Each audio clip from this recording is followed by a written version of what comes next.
Good evening. This is Crime Classics. I am Thomas Hyland.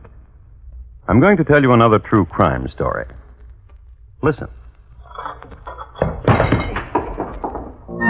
The general just fell out of bed. His name? William Scott Ketchum, Major General, United States Army, retired. So that there'll be no mistake, this is the same William Scott Ketchum who led the famed Ketchum's Raiders against the Seminoles in 1842, who was acting Inspector General of the Department of the Missouri, and the one who did such a bang-up job of recruiting in Harrisburg, Pennsylvania during the Civil War. The general is in agony. In protest against the quick ebb of his life, he's kicking the floor.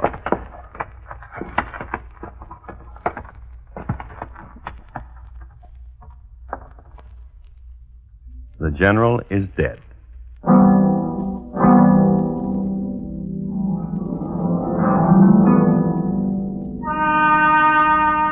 And tonight, my transcribed report to you on the final day of General Ketchum and how he died. Crime Classics, a series of true crime stories taken from the records and newspapers of every land from every time.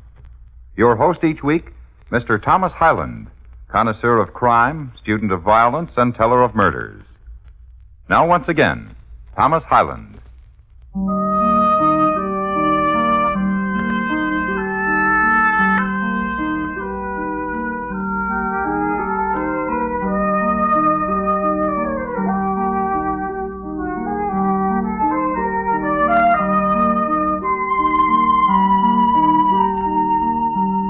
The year is 1871. The place is Baltimore, Maryland. The month, June. No poet in the world, to my knowledge, has ever written a poem about this month in Baltimore. It is hot, it is humid, and the oysters are not in season. And any almanac will show you that in June 1871, had oysters been in season, with eggs and breadcrumbs, they could have been fried on the sidewalks. For most Baltimoreans, it was the season for dipping hands into tepid scrub water to wash the marble stoops. It was the season for sleeping on back porches and Druid Hill Park, the time of sweat and the hand fan, and the usual quota of elderly stout folk dropping dead from the heat. In short, it was a time to get out of there. In a certain house near Charles Street, a lady was preparing to do just that. Her name, Mrs. Wharton. And she was packing to go to Europe.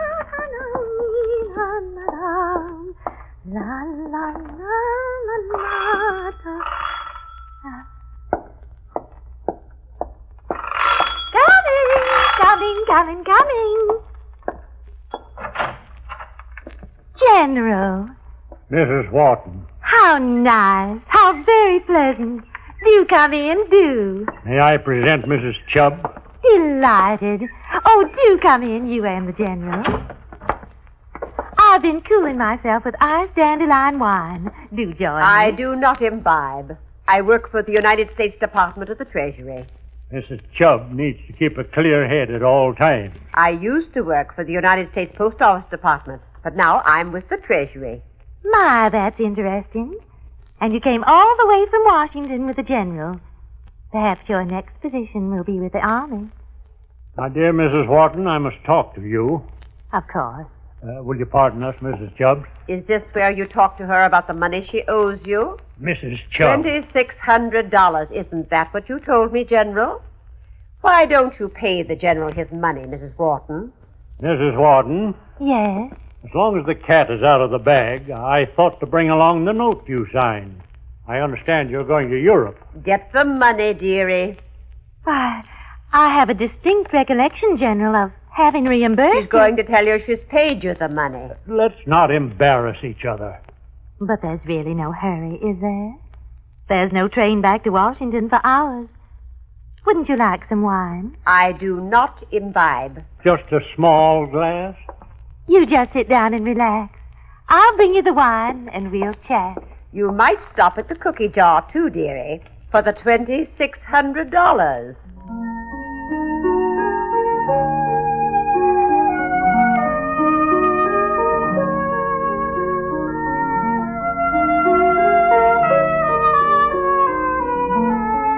heat in Baltimore wasn't bad enough, but what the only breeze was an ill wind that blew in from Washington. From the point of view of Mrs. Wharton, that is. It should be remarked that Mrs. Wharton was no chicken. She was 50 years old and at an age when petty tribulations could easily bring on an attack of the vapors. Now consider. Here she was packing to go to Europe, and if you remember just a moment ago, she was happily singing. Now descends upon her people who ask her for money. Certainly conducive to vapors, if anything was. But Mrs. Wharton, true to the noble tradition of Baltimore women, of whom I might mention the fabulous Eulalie Bracken, the belle of the Rappahannock, did not permit herself the vapors under duress. Instead, she went directly to her wine cabinet. Right here, and for the next 10 minutes, history only serves up to us a vacuum. We do know, however, that when Mrs. Wharton returned to her guests, carrying a goblet of wine for the General, this remark was made. What took you so long, Mrs. Wharton? Did you stop at the cookie jar, dearie? General? Your health, ladies. And yours, General. Oh, my, yes.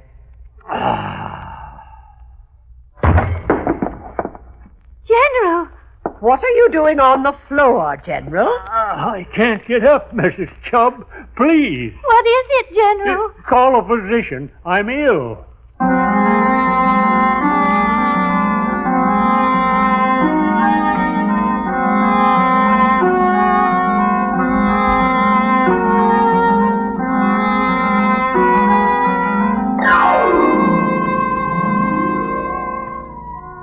And how's my patient now? Feeling better? Dr. Chu? Yes? You must do something for me. Anything, General? Convey to Mrs. Wharton my apologies. Tell her I'm so ashamed of myself for falling down on her rug. And tell Mrs. Chubbs to find a room in town. And Dr. Chu. Anything, General. Tell Mrs. Chubb to stay there. Of course. General, Yes? you know what's wrong with you? What? I don't know. I thought perhaps you did. I thought perhaps you had a previous diagnosis. I thought perhaps this was a recurring ailment. I haven't ailed a day in my life, except Out with it. when I was in the swamp chasing the Seminoles. Then I was sick most of the time. Ah, Yes? in the swamps. Cholera morbus, and your present symptoms. Sweating, purplishness, weakness, and debility. Cholera morbus recurrent type. Is that very serious? Rest easy. I have the very thing in my bag. You're going to feel like a new man as soon as you take this. Vile-looking stuff. Why is it that all you army men quail at the sight of medicine? Here. Drink this, General. Oh, I'm not going to drink it. General, come on, open. I don't want to. General. Yeah. Here's some water. Drink it. What kind of medicine was that? Creosote and lime water. How do you feel? It seems... Yes? Suddenly the foreignness is gone. Good. Very good. May I get up now? Oh, no. You'll be abed until tomorrow at least. I'll have Mrs. Wharton fetch you a prescription which will work wonders. Goodbye, General. Mrs. Wharton, Coming. I have a message for Mrs. Chubb. Where is she? Must I reveal? Well, I do have a message for her. She imbibed. She can't stop. She's in the rose garden now. I can't get her out of there. But then... Tell her to take a room and stay there. General's orders. And how is the General? He says his furriness is gone.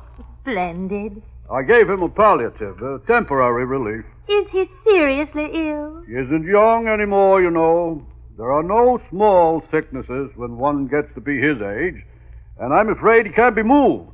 He'll have to stay here at your house. But of course, he can stay in my room. I'll use the guest room. And an errand for you, Mrs. Wharton, to the druggist's. Get some tincture of yellow jasmine and give him a tablespoonful every 2 hours. Tincture of yellow jasmine every 2 hours. Goodbye, Mrs. Wharton. Goodbye, Dr. Chu.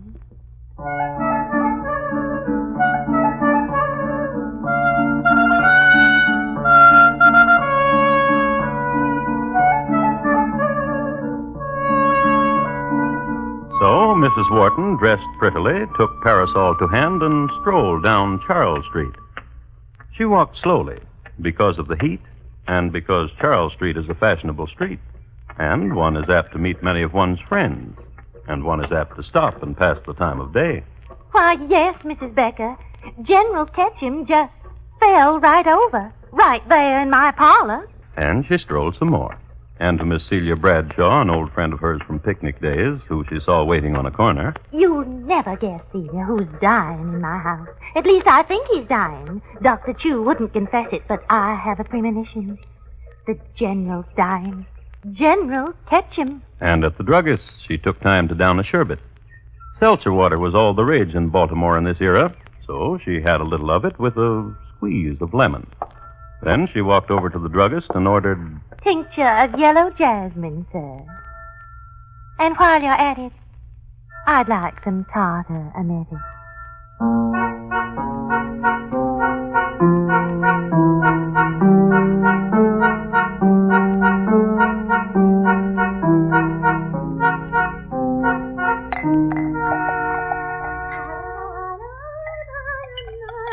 I'm in pain. I hurt. Mrs. Wharton, please, hurry.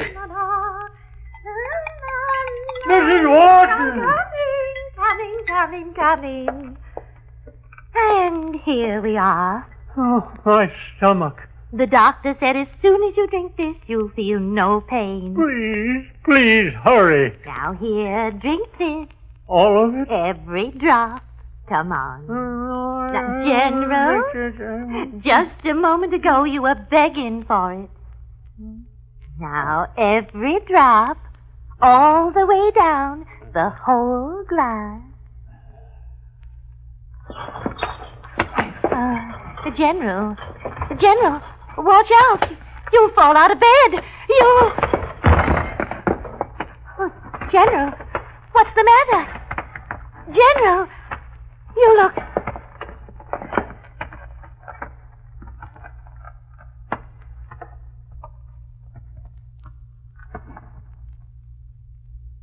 Oh, General.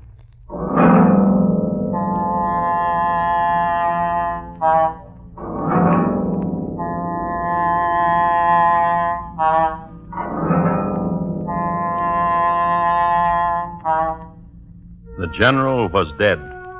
Frontiersman, recruiter, quartermaster, dead on the floor. Fini to a military career. And it was then and only then that Mrs. Wharton had the vapors.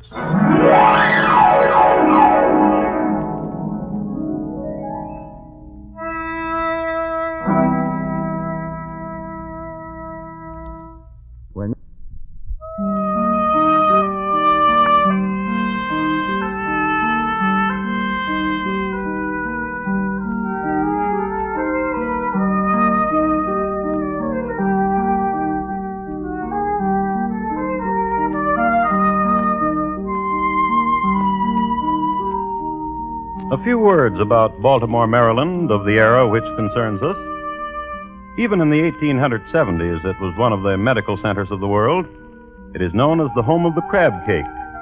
Sidney Lanier, Edgar Allan Poe, Henri de Rochefort, alias the French butcher. And, as is well known, has given its name to a bird, the oriole. It is a city of row houses and marble stoops and beautiful women. If from Baltimore, all the more, one of the rapier wits of the time had it of the beauty of the city's damoiselles. It is known that in her earlier days, Mrs. Wharton met neatly the qualifications of the adage, and at 50 she was not to be sneezed at. However, at this precise instant, we may safely assume that the lady presented an appearance somewhat less than comely. For a general had just tumbled out of her bed and died. Fright, horror, dismay. But a few of the things this gentle lady must have experienced, and how nice could a gentle lady look under such circumstances? She was leaning against a bedpost, pressing her temples. From the front door.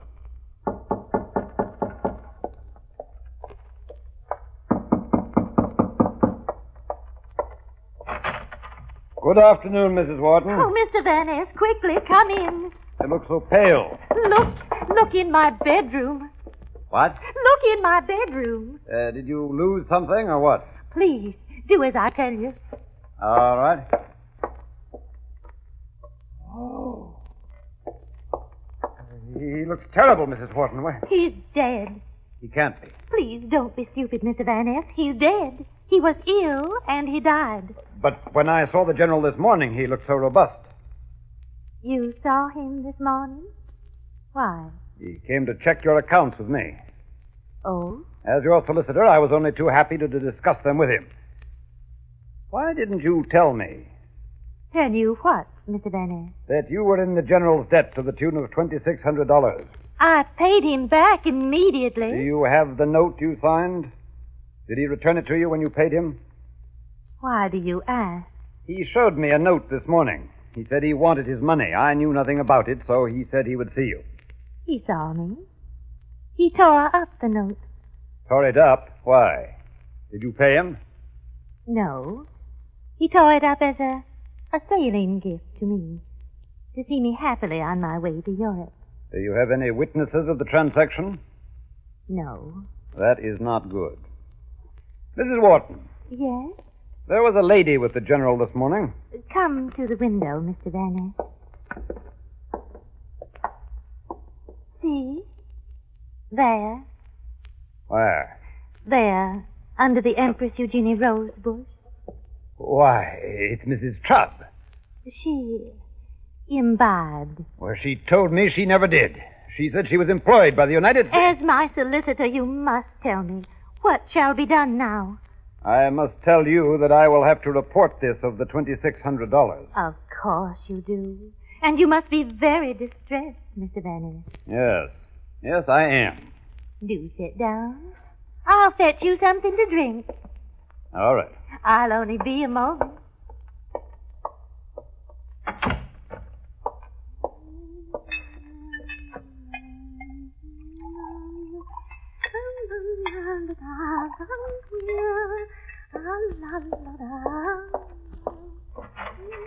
Oh, here, drink this, Mr. Van Ness.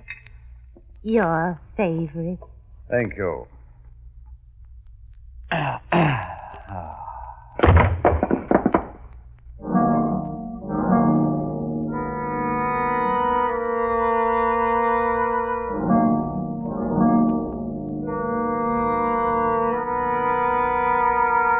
I am happy to report to you that Mr. Van Ness regained consciousness an hour later. He rose to his feet and looked about him. He was quite alone. Through a window, he could see the setting sun.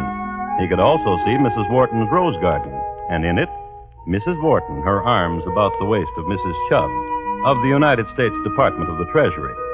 And the two ladies were walking about the rose bushes. Whenever Mrs. Chubb would stumble, Mrs. Wharton would dab at her face with a handkerchief and assist her to her feet. Mr. Van Ness let his gaze drift from the bucolic scene and went immediately into the boudoir, where was the corpse of General Ketchum. Mr. Van Ness determined that promissory note which he had seen earlier that day was not upon the general's person, so he took himself to the police and to them made charges, and the charges, murder. But I murdered no one. The general took ill at my house. Ask Dr. Chu. The general was sick, all right.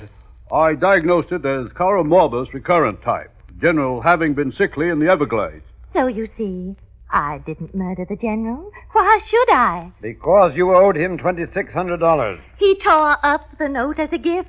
You were with him alone when he was dead. You could have destroyed the note yourself. And you call yourself a gentleman? And you call yourself a lady. I am a lady. I work for the United Of course. She drank of the same wine that did the general.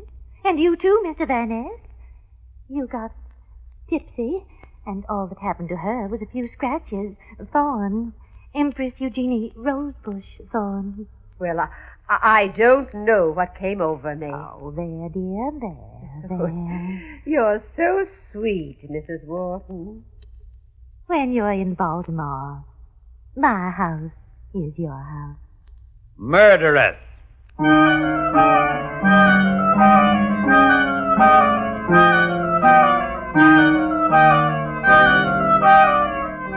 However, Mrs. Wharton was charged with suspicion of murder, and immediately a more detailed statement was taken from Dr. Chu. Cholera morbus, recurrent type. More? Oh, when I was first called to attend General Ketchum, I found the sick man in a semi-comatose state. The pupils of the eye were of a natural size, but almost wholly insensible to light. When I prepared the dose of medicine, I found the General's teeth so clenched that it was a matter of considerable difficulty and adroit convincing to put it in his mouth. His furriness, gentlemen, the haziness of manner vanished almost immediately. I gave then Mrs. Wharton a prescription calling for tincture of yellow jasmine. And the druggist was questioned. Oh, yes, I remember vividly the occasion. Mrs. Wharton entered my store, had a sherbet, some seltzer water over a dash of lemon for heat, tincture of yellow jasmine, and tartar emetic. A word about tartar emetic. It is a deadly poison. I use it externally for wrinkles. As did many ladies of the time. Next came the autopsy. The general's stomach was removed and examined. Two of the greatest internalists of the day, Dr. Williams and Dr. Aiken of the Maryland University, could not agree as to the causes of death by a superficial examination, so it was sent to a chemical laboratory at the Johns Hopkins University. And upon the analysis depended the fate of a lady who just wanted to go to Europe. Of course, the flagellation wasn't complete, but that's the way it happened. All right, hand it to me. I'll put it through the filter. Filtrate. Thank you.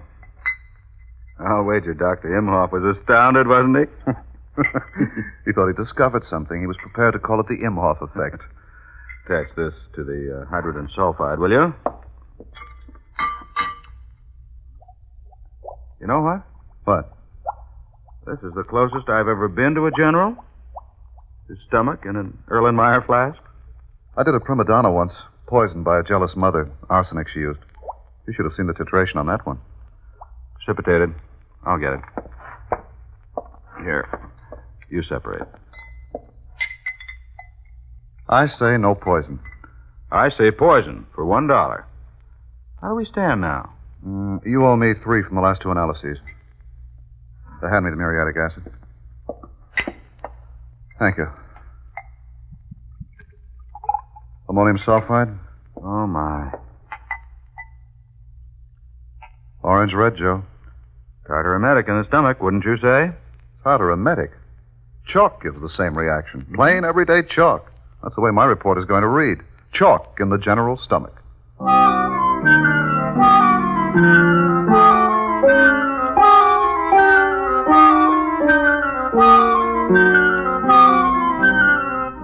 So they gave their report to the city solicitor's office, each different. One tartar emetic, the other chalk, which confused the city solicitor no end, for not 1 hour before he had read a report from another chemist, Professor R.S. McCullough. Professor McCullough, having examined a like portion of the general stomach, averred that not a trace of tartar emetic was to be found, nor chalk, but a bit of chicken Maryland. Confusion. The while, Mrs. Wharton, detained in prison, had a visitor. I baked these myself, dear Mrs. Wharton.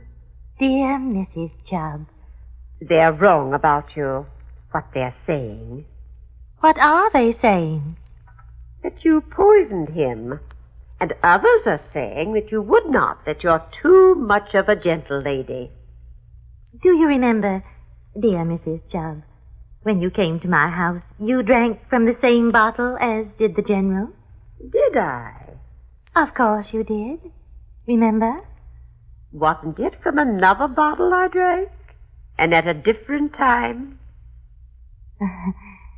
You are a tease, Mrs. Chubb. Did I tell you there was no Mr. Chubb? I'm sorry. I'm so very sorry. 3 years ago, he ate a bad crab. And you are alone, as I am. Oh, I dislike Washington. When we return from Europe, you'll come to live with me. Dear Mrs. Wharton, and I have something else to tell you. Professor McCullough examined the general's stomach. The professor said The General had not been poisoned. La la la la la la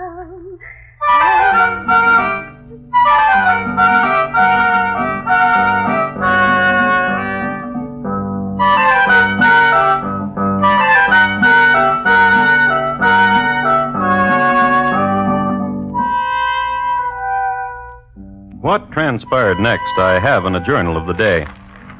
It is headlined with Doctors Disagree, Learned Men of Science at Variance, Several Schools of Thought. I quote, Dr. Reese, when interviewed, stated that General Ketchum died from cerebral spinal meningitis. On the other hand, Dr. Edward Warren stated that the general had not died from cerebral spinal meningitis. Dr. John R. McClurg attested that the general died of apoplexy from congestion. Dr. Abram Claude clings to the school of tartaremetic poisoning. And Dr. Josiah Simpson, Dean of Baltimore Physicians, has made this statement. I believe the general died from natural causes.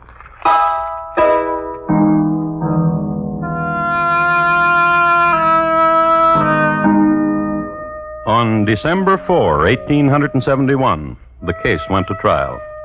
And possibly because of the conflicting testimony, Mrs. Wharton was acquitted. And thus it is that the true cause of the general's death is not known. Nor does history record whether Mrs. Wharton and her dear friend Mrs. Chubb ever got to Europe. But Mrs. Wharton's home, her abode wherein the general died, still stands. I expect you think I'll tell you that today the house is haunted. Well, it is, but not by the general. By Claude Forrester, who was the victim of an unsolved axe murder some 20 years later. The general has been forgotten. Until, I hope, tonight.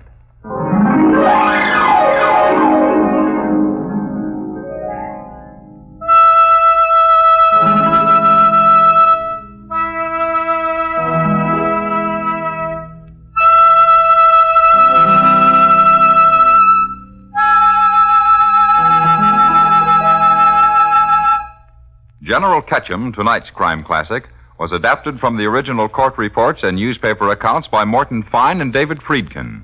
The music was composed and conducted by Bernard Herrmann, and the program was transcribed and directed by Elliott Lewis. Thomas Hyland is portrayed on radio by Lou Merrill. In tonight's story, Paula Winslow was heard as Mrs. Wharton and Russell Simpson as the General. Featured in the cast were Herb Butterfield, Bill Bissell, Sarah Selby, Hy Averback, and David Young.